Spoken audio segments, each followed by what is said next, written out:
Praise the lord. ದೇವರ ನಮಗೆ ಸ್ತೋತ್ರವಾಗಲಿ.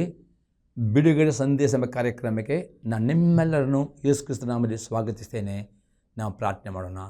ಪರಲೋಕದಲ್ಲಿರುವ ತಂದೆ ದೇವರೇ, ಯೇಸು ಕ್ರಿಸ್ತನ ನಾಮದಲ್ಲಿ ನಾವು ನಿನ್ನ ಪಾದ ಸನ್ನಿಧಾನಕ್ಕೆ ನಾವು ಬಂದಿದ್ದೇವೆ. ನಾವು ಧ್ಯಾನ ಮಾಡುತ್ತೆ ಸಂದೇಶವನ್ನು ನಿನ್ನ ಪವಿತ್ರಾತ್ಮನಲ್ಲಿ ಅಭಿಷೇಕಿಸು. ಪವಿತ್ರಾತ್ಮ ನಾನು ನಿನ್ನನ್ನು ಸ್ವಾಗತಿಸ್ತೇನೆ. ನಮ್ಮ ಒಳ್ಳೆಯ ಬೋಧಕನಾಗಿದ್ಕೊಂಡು ಇವತ್ತಿನ ಸಂದೇಶ ಮುಖಾಂತರ ನಿನ್ನ ಜನ ಸಂಗಡ ಮಾತನಾಡು ಪವಿತ್ರಾತ್ಮನೆ. ಈ ಸಂದೇಶಗಳ ಪ್ರತಿಯೊಂದು ಆತ್ಮಗಳಿಗೆ ಜೀವವನ್ನು, ಪ್ರೋತ್ಸಾಹವನ್ನು, ಭಕ್ತಿ ಅಭಿವೃದ್ಧಿಯನ್ನು ಮತ್ತು ಬಿಡುಗಡೆಯನ್ನು ಉಂಟು ಮಾಡಿ ನಾನು ಬೇಡಿಕೊಳ್ತೇನೆ ಯೇಸು ಕ್ರಿಸ್ತನ ನಾಮದಲ್ಲಿ, ಆಮೇನ್. ಇವತ್ತಿನ ಧ್ಯಾನ ಮಾಡ್ತೇವೆ ಮತ್ತಾಯನ ಬರೆಸುವಾರ್ತೆ 5ನೇ ಅಧ್ಯಾಯದಲ್ಲಿ 3ನೇ ವಾಕ್ಯ. Gospel of Matthew chapter 5:3. ಆತ್ಮದಲ್ಲಿ ಬಡವರಾಗಿರುವವರು ಧನ್ಯರು, ಪರಲೋಕ ರಾಜ್ಯವು ಅವರದು. ಯೇಸು ಕ್ರಿಸ್ತನು ಅತಿ ಶ್ರೇಷ್ಠ ಪ್ರಸಂಗದಲ್ಲಿ, ಆ ಪ್ರಸಂಗ ಪರ್ವತ ಪ್ರಸಂಗವಾಗಿದೆ. ಈ ಪರ್ವತ ಪ್ರಸಂಗದಲ್ಲಿ ಯೇಸು ಕ್ರಿಸ್ತ ತನ್ನ ಶಿಷ್ಯರ ಥರ ಮತ್ತು ಜನರ ಥರ ಮಾತನಾಡಿದೆ. ಆತ್ಮದಲ್ಲಿ ಬಡವರಾಗಿರೋ ಧನ್ಯರು, ಪರಲೋಕ ರಾಜ್ಯ ಅವರದು. ಆತ್ಮದಲ್ಲಿ ಬಡವರಿಂದ ಇದ್ದ ಅರ್ಥ ಏನು ಎಂಬುದೇ ನಾವು ನೋಡ್ತೇವೆ. ಆದರೆ ಧನ್ಯರು ಎಂಬ ಪದಕ್ಕೆ ಅರ್ಥವಾಗಿದೆ ಆತ್ಮಿಕವಾದ ಅಭಿವೃದ್ಧಿ, ಸಂತೋಷ, ದೇವರ ವಾಗ್ದಾನ ಮಾಡಿದ ಪ್ರತಿಯೊಂದು ಆಶೀರ್ವಾದಗಳು ಮತ್ತು ದೇವರ ದಯೆಯನ್ನು ಹೊಂದಿಕೊಳ್ಳುವುದು ಎಂಬುದಾಗಿ ಈ ಧನ್ಯರೆಂಬ ಪದ ಅರ್ಥವಾಗಿದೆ. ಈ ಧನ್ಯರು ಆಗಬೇಕಾದರೆ ಯೇಸು ಕ್ರಿಸ್ತನೇ ಆತ್ಮದಲ್ಲಿ ಬಡವರಾಗಬೇಕು. ಮತ್ತು ಈ ಆತ್ಮದಲ್ಲಿ ಬಡವರು ಎಂಬುದಾಗಿ ಅದಕ್ಕೆ 8 ಅರ್ಥಗಳುಂಟು. ಮೊದಲನೇ ಅರ್ಥವಾಗಿದೆ ಚಿಕ್ಕ ಮಗುವಿನಂತೆ ತಗ್ಗಿಸಿಕೊಳ್ಳುವುದಾಗಿದೆ. 2ನೇ ಅರ್ಥವಾಗಿದೆ ಸುಂಕದವನಂತೆ ಪ್ರಾರ್ಥನೆ ಮಾಡುವುದು ಆಗಿದೆ. 3ನೇ ಅರ್ಥವಾಗಿದೆ ಪಶ್ಚಾತ್ತಾಪದ ಹೃದಯದಿಂದ ಉಪವಾಸವನ್ನು ಮಾಡುವುದು ಆಗಿದೆ. 4ನೇ ಅರ್ಥವಾಗಿದೆ ದೇವರ ಮಾತಿಗೆ ಭಯಪಡುವುದು ಆಗಿದೆ. 5ನೇ ಅರ್ಥವಾಗಿದೆ ಕ್ರಿಸ್ತ ಯೇಸುವಿನ ಮನಸ್ಸು ಉಳ್ಳವನಾಗಬೇಕು. 6ನೇ ಅರ್ಥವಾಗಿದೆ ಏಕ ಮನಸ್ಸುಳ್ಳವನಾಗಬೇಕು. 7ನೇ ಅರ್ಥವಾಗಿದೆ ಪ್ರೀತಿಯಿಂದ ಒಬ್ಬರೊಬ್ಬರು ಸಹಿಸಿಕೊಳ್ಳುವರಾಗಬೇಕು. 8ನೇ ಅರ್ಥವಾಗಿದೆ ದೇವರ ಸೇವಕರಿಗೆ ಅಧೀನರಾಗಿ ಸೇವನೆ ಮಾಡಬೇಕು. ಈ 8 ಅರ್ಥಗಳು ಈ ಆತ್ಮದಲ್ಲಿ ಬಡವರೆಂಬ ಪದಕ್ಕೆ ಬರ್ತದೆ. ಯಾವ ಈ 8 ರೀತಿಯಲ್ಲಿ ನೀವು ಆತ್ಮಿಕ ಬಡವರಾಗುವುದರೆ ನೀವು ಧನ್ಯರು ಎಂದರೆ ನಿಮಗೆ ಎಲ್ಲ ಆತ್ಮಿಕವಾಗಿ ಅಭಿವೃದ್ಧಿ ಹೊಂದುತ್ತೀರಿ, ಆತ್ಮಿಕವಾದ ಆಶೀರ್ವಾದವನ್ನು ಹೊಂದಿಕೊಳ್ಳುತ್ತೀರಿ, ಆತ್ಮಿಕವಾದ ಅಭಿಷೇಕವನ್ನು ಹೊಂದಿಕೊಳ್ಳುತ್ತೀರಿ, ಎಲ್ಲ ದಿವಸ ನೀವು ಸಂತೋಷ ಪಡುತ್ತೀರಿ, ದೇವರ ವಾಗ್ದಾನದ ಎಲ್ಲ ಆಶೀರ್ವಾದ ಹೊಂದಿಕೊಳ್ಳುತ್ತೀರಿ ಮತ್ತು ದೇವರ ದಯೆಯು ಪ್ರತಿನಿತ್ಯವೂ ನಿಮ್ಮ ಮೇಲೆ ಇರುತ್ತದೆ. ಪ್ರಿಯರೇ, ಅದೇ ಮೊದಲನೇ ಸಂಗತಿ ನೋಡುವ, ಚಿಕ್ಕ ಮಗುವಿನಂತೆ ತಗ್ಗಿಸಿಕೊಳ್ಳಬೇಕು. ಮತ್ತಾಯನ ಬರೆಸುವಾರ್ತೆ 18ನೇ ಅಧ್ಯಾಯದಲ್ಲಿ 1ರಿಂದ 4ನೇ ವಾಕ್ಯ ತನಕ. ಆ ವೇಳೆಯಲ್ಲಿ ಶಿಷ್ಯರು ಯೇಸುವಿನ ಬಳಿಗೆ ಬಂದು ಪರಲೋಕ ರಾಜ್ಯದಲ್ಲಿ ಯಾವನು ಹೆಚ್ಚಿನವನು ಎಂದು ಕೇಳಲು, ಅದು ಚಿಕ್ಕ ಮಗುವನ್ನು ಹತ್ತಿರ ಕರೆದು ಅವರ ನಡುವೆ ನಿಲ್ಲಿಸಿ ಅವರಿಗೆ, ನೀವು ತಿರುಗಿಕೊಂಡು ಚಿಕ್ಕ ಮಕ್ಕಳಂತೆ ಆಗದೆ ಹೋದರೆ ನೀವು ಪರಲೋಕ ರಾಜ್ಯದಲ್ಲಿ ಸೇರುವುದೇ ಇಲ್ಲ ಎಂದು ನಿಮಗೆ ಸತ್ಯವಾಗಿ ಹೇಳುತ್ತೇನೆ. ಈಗಿರುವುದರಿಂದ ಯಾವನು ಚಿಕ್ಕ ಮಗುವಂತೆ ತನ್ನನ್ನು ತಗ್ಗಿಸಿಕೊಳ್ಳುತ್ತಾನೋ ಅವನೇ ಪರಲೋಕ ರಾಜ್ಯದಲ್ಲಿ ಹೆಚ್ಚಿನವನು. ಇದು ಮೊದಲನೇ ಅರ್ಥವಾಗಿದೆ. ಆತ್ಮದಲ್ಲಿ ಬಡವರಿದ್ದ ಅರ್ಥವಾಗಿದೆ. ಯೇಸು ಕ್ರಿಸ್ತನು ಆ ಶಿಷ್ಯರ ಥರ ಮಾತನಾಡುವಾಗ ಅನೇಕರು ಪ್ರಾಯಸ್ಥರು, ಮುದುಕರಾಗಿದ್ದರು. ಯೇಸು ಕ್ರಿಸ್ತನೇ ಎಷ್ಟಾದರೂ ನಿಮ್ಮ ಆತ್ಮದಲ್ಲಿ ಚಿಕ್ಕ ಮಕ್ಕಳಾಗಿ ತಗ್ಗಿಸಿಕೊಳ್ಳುವುದಿಲ್ಲ ಅಂದರೆ ಚಿಕ್ಕ ಮಕ್ಕಳು ಪರಿಪೂರ್ಣವಾಗಿ ತಮ್ಮ ತಂದೆಯ ಮೇಲೆ ಭರವಸೆಯಿಡುತ್ತಾರೆ. ತಂದೆ ಏನು ಅದಕ್ಕೆ ಆ ರೀತಿ ನೀವು ಪರಿಪೂರ್ಣವಾಗಿ ದೇವರ ವಾಕ್ಯವನ್ನು ನಂಬುವರಾಗಬೇಕು. ಈ ವಾಕ್ಯವೇ ಯೇಸು ಕ್ರಿಸ್ತನಾಗಿದ್ದಾನೆ. ಯಾಕೆಂದರೆ ಯೋನ ಬರೆಸುವಾರ್ತೆ 1ನೇ ಅಧ್ಯಾಯದಲ್ಲಿ 1ನೇ ವಾಕ್ಯದಲ್ಲಿ ಈಗಿರ್ತದೆ, ಆದಿಲಿ ವಾಕ್ಯ ಇವತ್ತು, ಆ ವಾಕ್ಯವು ದೇವರ ಬಳಿ, ಆ ವಾಕ್ಯವೇ ಯೇಸು ಕ್ರಿಸ್ತ. ಈ ದೇವರ ವಾಕ್ಯ ನಿಮ್ಮ ಹತ್ರ ಬರುವಾಗ ಆ ವಾಕ್ಯವನ್ನು ಚಿಕ್ಕ ಮಗುವಿನಂತೆ ನಿಮ್ಮ ಹೃದಯದಲ್ಲಿ ಅಂಗೀಕಾರ ಮಾಡುವರಾಗಬೇಕು. ಅಷ್ಟೇ ಅಲ್ಲದೆ ಪರಲೋಕ ರಾಜ್ಯದ ಎಲ್ಲ ಆಶೀರ್ವಾದವನ್ನು ಹೊಂದುತ್ತೀರಿ, ಅವರು ಧನ್ಯರಾಗ್ತೀರಿ ಎಂಬುದರಲ್ಲಿ ಯೇಸು ಕ್ರಿಸ್ತನು ಹೇಳಿ ಹೇಳ್ತಾನೆ. ಪ್ರಿಯರೇ, 2ನೇ ಅರ್ಥವಾಗಿದೆ ಸುಂಕದವನಂತೆ ಪ್ರಾರ್ಥನೆ ಮಾಡುವವರು ಆಗಬೇಕು. ಲೂಕನು ಬರೆಸುವಾರ್ತೆ 18ನೇ ಅಧ್ಯಾಯದಲ್ಲಿ 9ರಿಂದ 14 ವಾಕ್ಯಗಳು. ಇದಲ್ಲದೆ ತಾವೇ ನೀತಿವಂತರೆಂದು ತಮ್ಮಲ್ಲಿ ಭರವಸೆ ಇಟ್ಟುಕೊಂಡು ಉಳಿದವರನ್ನು ಉದಾಸೀನ ಮಾಡುವಂಥ ಕೆಲವರಿಗೆ ಒಂದು ಸಾಮ್ಯವನ್ನು ಹೇಳಿದನು. ಅದೆಂದರೆ, ಪ್ರಾರ್ಥನೆ ಮಾಡಬೇಕೆಂದು 2 ಮನುಷ್ಯರು ದೇವಾಲಯಕ್ಕೆ ಹೋದರು. ಒಬ್ಬನು ಪರಿಸಯನು, ಒಬ್ಬನು ಸುಂಕದವನು. ಪರಿಸಯನು ನಿಂತುಕೊಂಡು ಪ್ರಾರ್ಥಿಸುವಾಗ ತನ್ನೊಳಗೆ, ದೇವರೇ, ಸುಲುಕೊಳ್ಳುವವರು, ಅನ್ಯಾಯಗಾರರು, ಆದರ ಮಾಡುವವರು ಆಗಿರುವ ಉಳಿದ ಜನರಂತೆ ನಾನಲ್ಲ, ಈ ಸುಂಕದವನಂತೆಯೂ ಅಲ್ಲ. ಆದುದರಿಂದ ನಿನಗೆ ಸ್ತೋತ್ರ ಮಾಡುತ್ತೇನೆ. ವಾರಕ್ಕೆ 2 ಆವರ್ತಿ ಉಪವಾಸ ಮಾಡುತ್ತೇನೆ, ನಾನು ಸಂಪಾದಿಸುವ ಎಲ್ಲದರಲ್ಲಿಯೂ 10 ಪಾಲು ಕೊಡುತ್ತೇನೆ ಅಂದುಕೊಂಡನು. ಆದರೆ ಆ ಸುಂಕದವನು ದೂರದಲ್ಲಿ ನಿಂತು ಆಕಾಶದ ಕಡೆ ಕಣ್ಣೆತ್ತಿ ನೋಡುವುದಕ್ಕೂ ಮನಸ್ಸಿಲ್ಲದೆ ಏದೇನು ಬಡುಕೊಳ್ಳುತ್ತಾ, ದೇವರೇ, ಪಾಪಿಯದನನ್ನು ಕರುಣಿಸು ಅಂದನು. ಇವನು ನೀತಿವಂತನೆಂದು ನಿರ್ಣಯಿಸಲ್ಪಟ್ಟವನಾಗಿ ತನ್ನ ಮನೆಗೆ ಹೋದನು. ಆ ಪರಿಸರನು ಅಂಥವನಾಗಿ ಹೋಗಲಿಲ್ಲ ಎಂದು ನಿಮಗೆ ಹೇಳುತ್ತೇನೆ. ತನ್ನನ್ನು ಹೆಚ್ಚಿಸಿಕೊಳ್ಳುವ ಪ್ರತಿಯೊಬ್ಬನು ತಗ್ಗಿಸಲ್ಪಡುವನು, ತನ್ನನ್ನು ತಗ್ಗಿಸಿಕೊಳ್ಳುವನು ಹೆಚ್ಚಿಸಲ್ಪಡುವನು ಅಂದನು. ಎರಡನೇ ಅರ್ಥವಾಗಿದೆ ಆತ್ಮಿಕ ಬಡತನ ಎಂದರೆ ಇಲ್ಲಿ ಯೇಸು ಕ್ರಿಸ್ತನ ಪ್ರಾರ್ಥನೆ ಮಾಡಲಿಕ್ಕೆ ಇಬ್ಬರು ದೇವಾಲಯಕ್ಕೆ ಹೋಗ್ತಾರೆ. ಅದು ಒಬ್ಬನು ಪರಿಸರನು ಹೌದು, ಅವನೆಲ್ಲ ಒಳ್ಳೆಯ ಕ್ರಿಯೆಗಳು ಮಾಡಿ ಸರಿ, ಆದರೆ ಅವನ ನಂಬಿಕೆ ಒಳ್ಳೆಯ ಕ್ರಿಯೆಗಳ ಮೇಲೆ ಇತ್ತು. ಮತ್ತು ಆನೇ ನೀತಿವಂತನು, ತನ್ನಷ್ಟು ನೀತಿವಂತರು ಯಾರಿಲ್ಲ, ತನ್ನ ಪರಿಸ್ಥಿತಿ ಯಾರಿಲ್ಲ ಅಂತ ಒಂದು ಅಹಂಕಾರ ಇತ್ತು ಮತ್ತು ಆ ಒಂದು ಅಹಂಕಾರದಿಂದ ಅವನು ದೇವರ ಸನ್ನಿಧಿ ಬರುವಾಗ ತನ್ನಲ್ಲಿ ಪಾಪ ಉಂಟು, ತಾನು ಪಾಪಿ ಅವನು ಆ ಚಿಕ್ಕ ಒಂದು ಆತ್ಮಿಕ ಬಡತನದಿಂದ ಬರದೆ ಅವನು ಇನ್ನೊಬ್ಬರು ಆ ಸುಂಕವನ್ನು ನೋಡಿಕೊಂಡು ಅವನಿಗಿಂತ ತಾನು ಈ ರೀತಿಯ ಅವನ ಮನಸ್ಸಿನ ಆಲೋಚನೆ ಇತ್ತು. ದೇವ, ನನ್ನನ್ನು ಪರೀಕ್ಷಿಸಿದೇವ.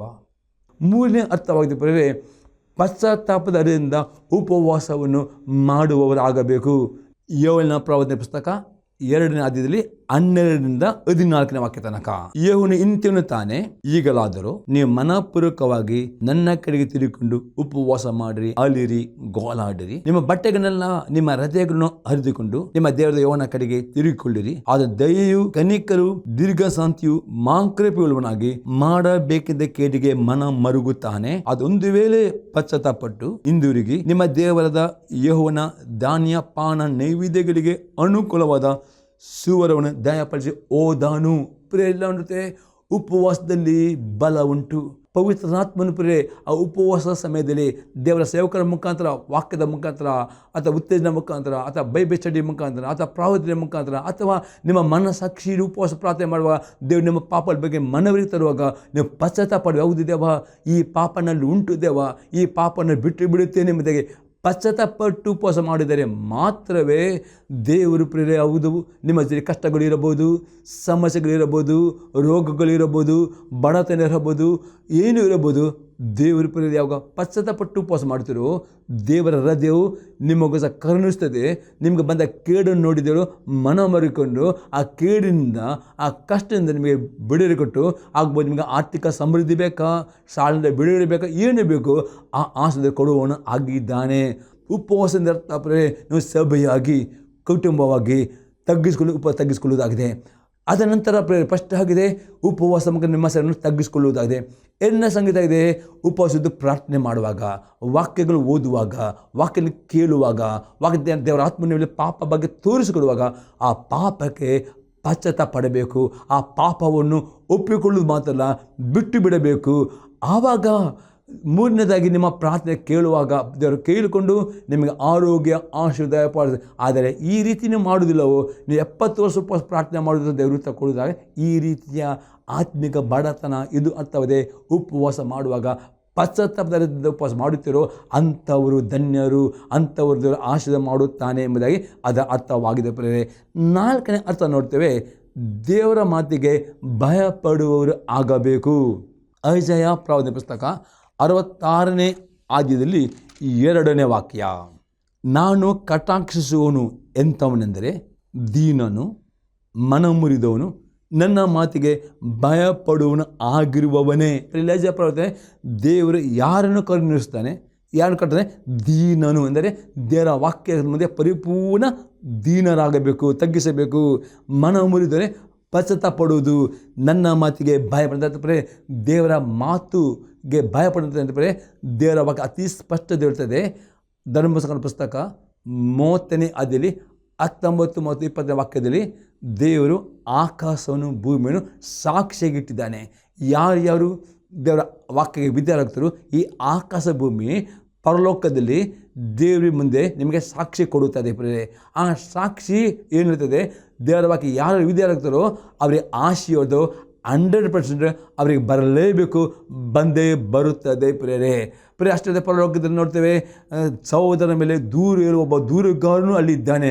ಅದು ಆ ದೂರುಗಾರನು ಯಾವ ಸೈತಾನನು ಆಗಿದ್ದಾನೆ. ಸೈತಾನ ನಿಮ್ಮ ಮೇಲೆ ತಪ್ಪು ದೂರ ಹೇಳುವಾಗ, ನೀವು ದೇವರ ವಾಕ್ಯ ವಿಧೇಯರ ಹೋಗಿದರೆ ಈ ಆಕಾಶ ಭೂಮಿ ನಿಮ್ಮ ಪರವಾಗಿ ಸಾಕ್ಷಿಸಿಕೊಡುವಾಗ ಆ ದೂರು ದೇವರು ಸ್ವೀಕಾರ ಮಾಡದೆ ನಿಮಗೆ ಆಶೀರ್ವಾದ 100% ಬರ್ತದೆ.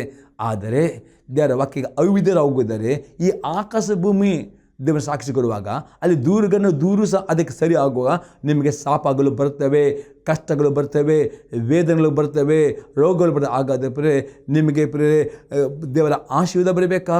ಹಾಗಾದರೆ ದೇವರ ಮಾತಿಗೆ ಅವಿಧೇಯರಾಗಲಿಕ್ಕೆ ಭಯ ಪಡಬೇಕು. ದೇವರು ಎಂದಿಗೂ ದೇವರಲ್ಲಿ ಅನ್ಯಾಯ ಎಂಬುದು ಇಲ್ಲವೇ ಇಲ್ಲ.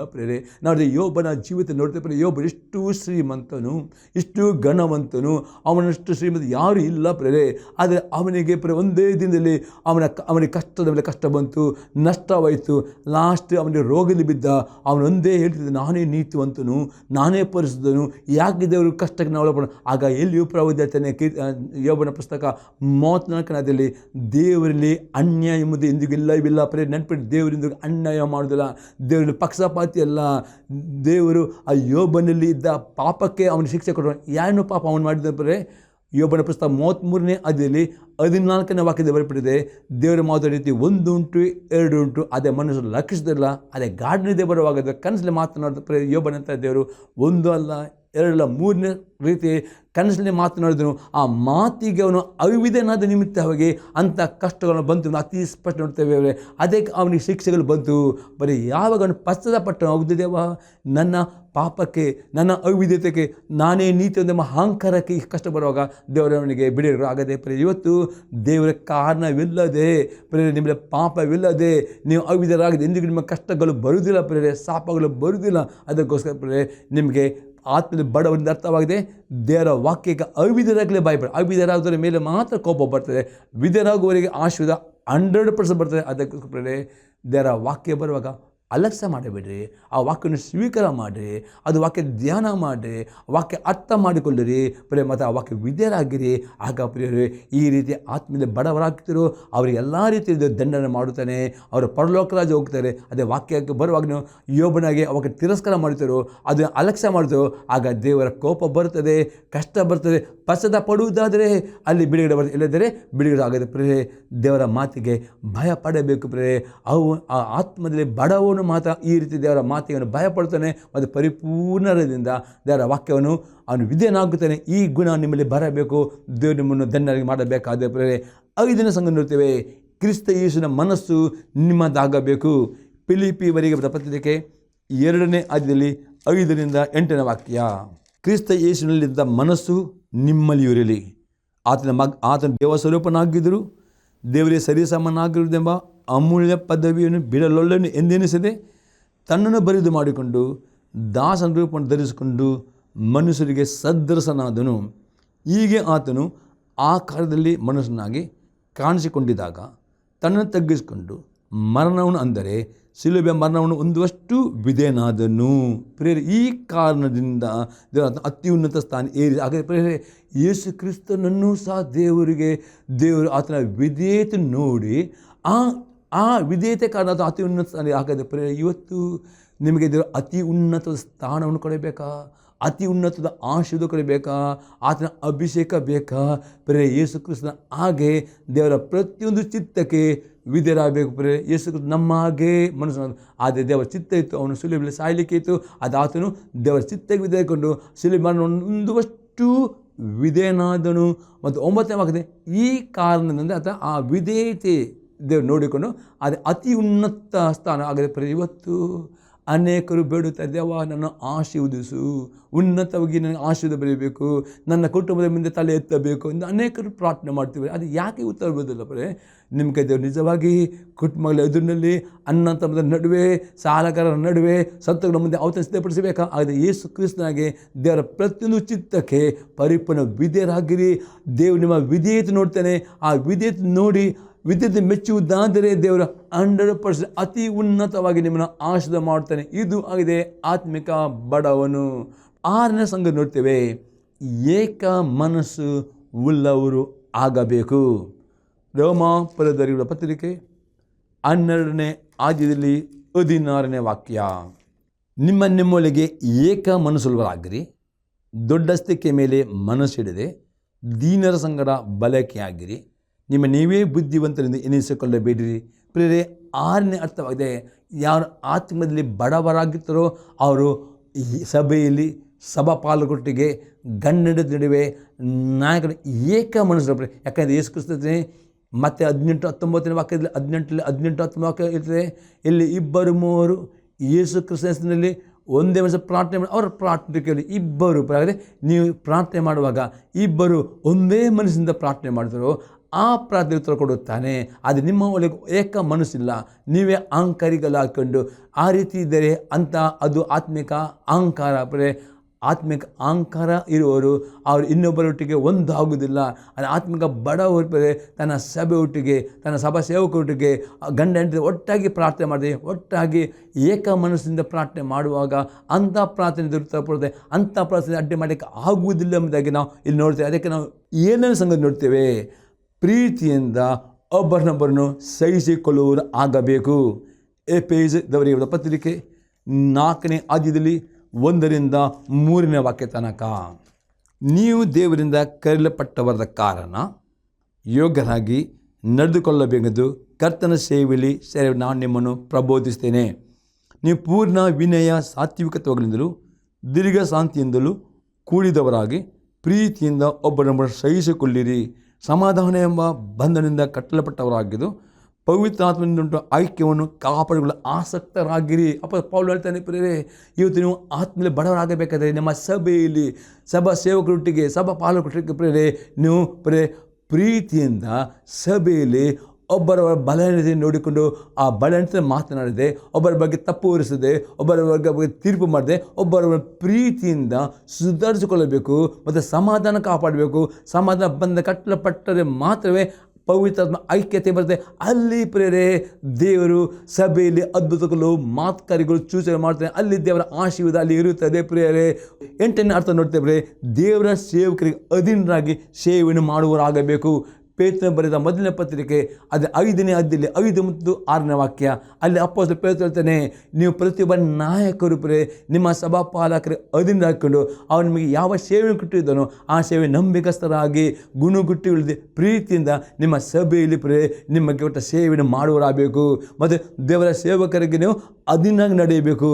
ತಕ್ಕ ಸಮಯದಲ್ಲಿ ನಿಮಗೆ ಅತಿ ಉನ್ನತ ಸೇವೆಗೆ ದೇವರು ತಾನೇ ನಿಮ್ಮ ಸೇವಕರ ಮುಖಾಂತರ ಆತನ ಮೇಲೆ ಎತ್ತಿರ್ತಾನೆ. ಅದಷ್ಟು ತನಕ ನೀವು ದೇವರ ಸೇವಕರ ವಿರುದ್ಧ ಮಾತನಾಡಿದೆ, ದೇವರ ಸೇವಕರ ವಿರುದ್ಧ ನಿಲ್ಲದೆ ಆತನ ಅಧಿಕಾರಕ್ಕೆ ಒಳಗಾಕೊಂಡು ನಿಮ್ಮ ಸೇವೆಯನ್ನು ಮಾಡಿ ನಂಬಿಕಸ್ಥರಾಗಿ ಒಂದು ದಿನ ದೇವರು ನಿಮ್ಮ ಜೀವಿತದಲ್ಲಿ ಇಟ್ಟ ಏನು ಸೇವೆ ಉಂಟು ಆ ಸೇವೆಗೆ ನಿಮ್ಮ ಸೇವಕರ ಮುಖಾಂತರ ದೇವರು ನಿಮಗೆ ಹಸ್ತಪದ ಮೇಲೆ ತರುವನಾಗಿದೆ.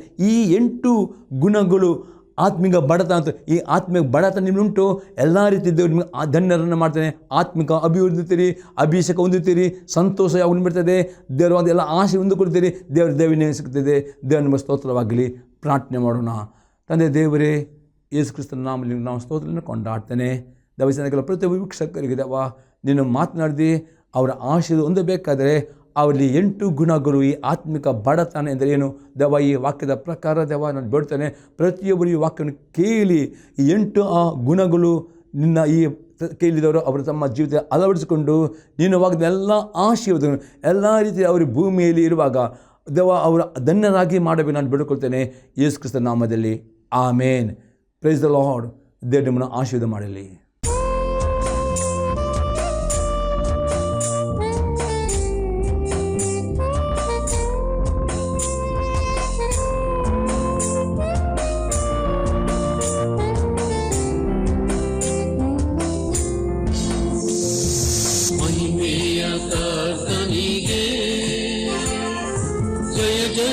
ಜಯವೆನ್ನಿರಿ, ಜಯ ವೀರ ದೇವನಿಗೆ ನಿತ್ಯ ಸ್ತುತಿ